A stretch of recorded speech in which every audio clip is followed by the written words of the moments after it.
បាទអរុនសុស្ដីសូមស្វាគមន៍មកកាន់ My Slow ខ្មែរ Podcast ថ្ងៃនេះ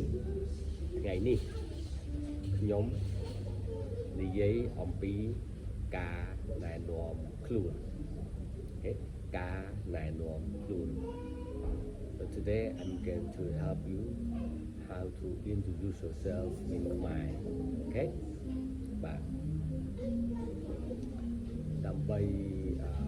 ធ្វើការណែនាំខ្លួនជាភាសាខ្មែរទី1យើងត្រូវចេះពាក្យដូចជាប្រទេសមកពីជនជាតិអូខេអញ្ចឹងយើងអាចចាប់ផ្ដើមណែនាំខ្លួន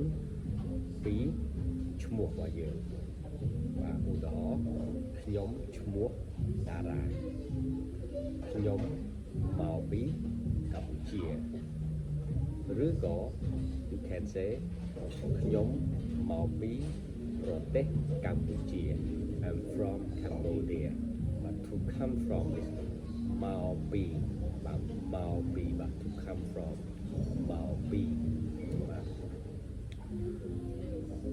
ខ្ញុំជា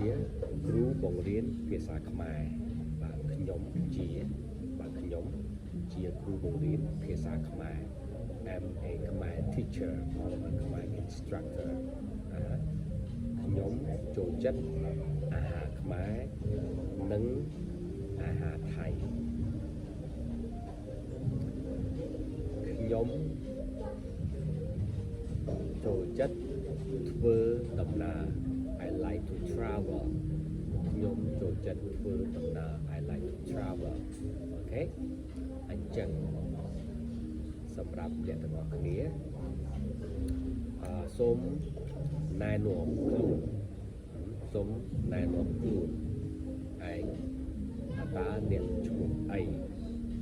មកពីប្រទេសណា Which country are you from ចូលចិត្តធ្វើអី What do you like to do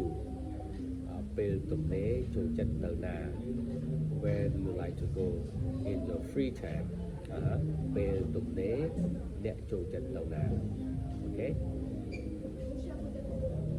Okay guys thank you very much អរគុណច្រើនមែនតើបើសិនជាមានសំណួរសូមសរសេរក្រោម comment នេះបាទហើយ please don't forget to help subscribe my YouTube channel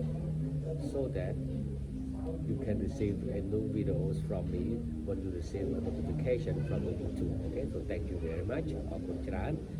ជំរាបលា